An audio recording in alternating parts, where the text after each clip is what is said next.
Hello my friends, Wiggle here, updating you on the garden work around here.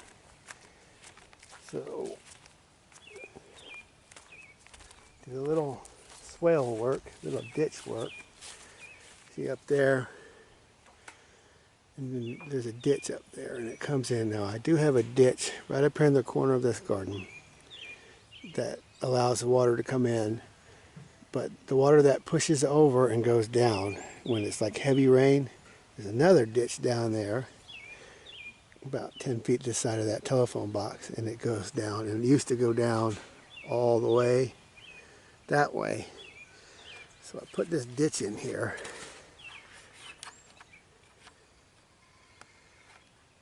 I just took the rototiller and I tilled it, and then we just raked the loose dirt and just kind of made just enough of an impression to turn all that water. It was washing over and going downhill to the right. Cameraman of the year. So that little low spot on the other side of the gate, it was washing down. So we're hopefully turning it in here. And once I get it where that stump is, we're keeping the chickens out using that stump. I'll do something better, but this will fill up with water, kind of like a little retention, and then right here it'll spill over and go into this new bed. So what I've done is,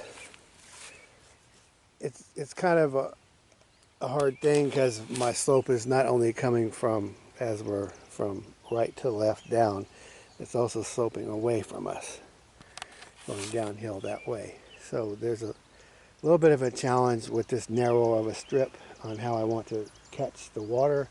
I did have keyhole beds here and they just really weren't working. I put blueberries in here and I lost every last one of them.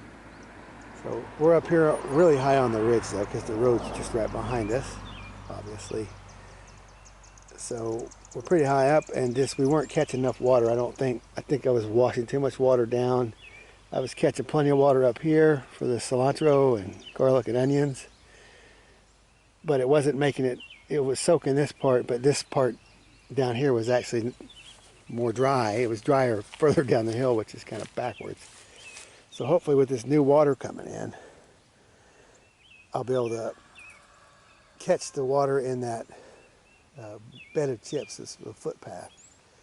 And then down there, I may have to build it up a little bit down there at the end of that disturbed dirt. That's where the water spills out. So I'm thinking more along the lines of a retention pond now.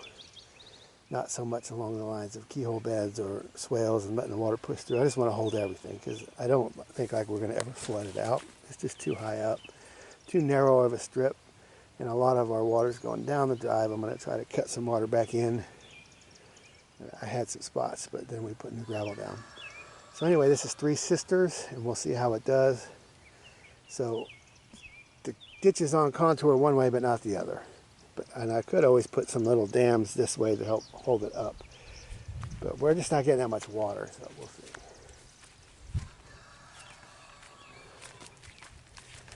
So I got the lawn crew working here. So I was going to give you an update on that potato patch, but I wanted to show you another project I'm going to be working on. I have noticed a recurring problem here.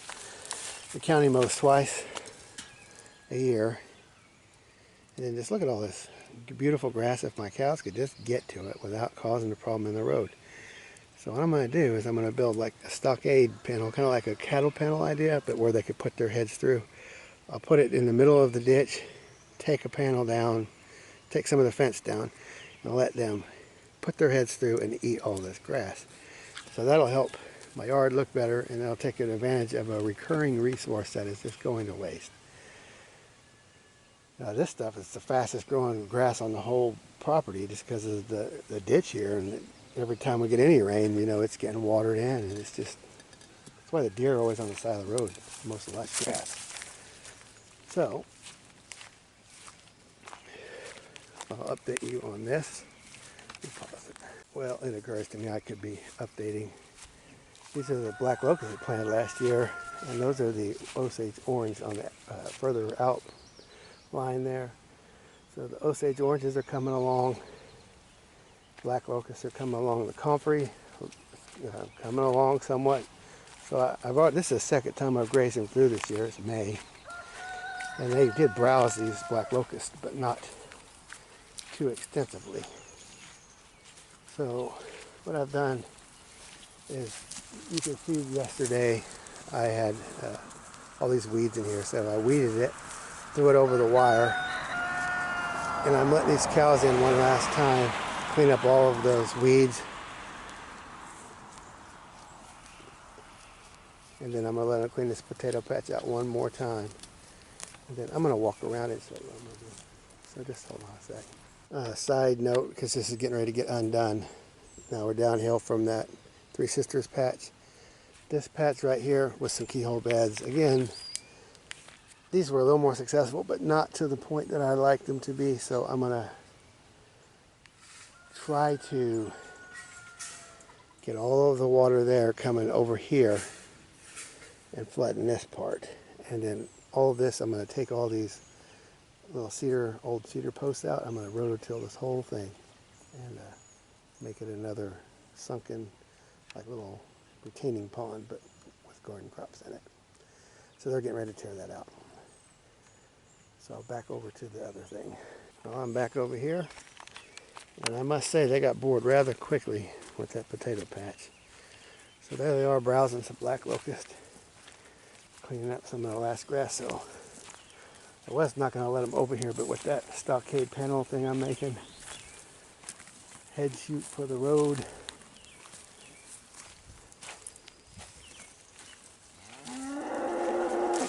Man, they sure got bored quick over here. I gave them a pile of stuff, and they're just like, done. Well, they better get over here and keep eating.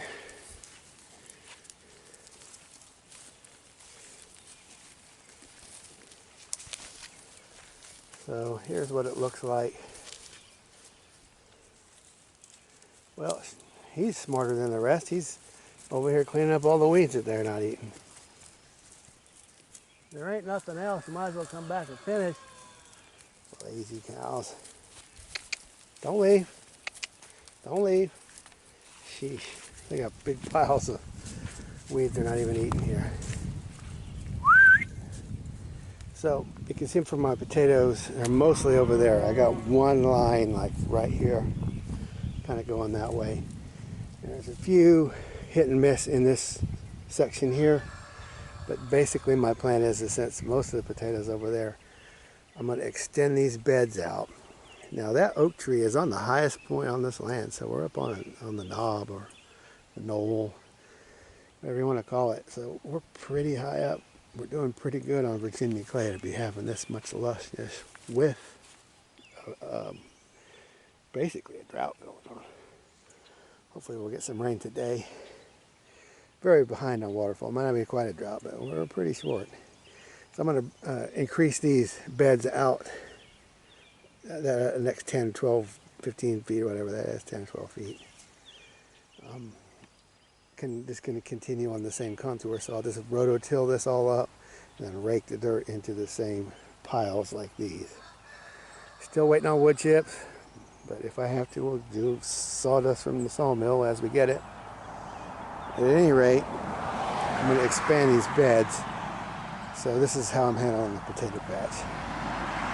And I'm probably going to just put more potatoes back in along with corn. Corn and potatoes apparently work well, so I'll fill in like a second crop potatoes with the corn and we'll get them all out at the same time. So that's that. That's where we're at. Try to get these cows back over here to finish the grass. They just skipped this whole pile. Spoiled.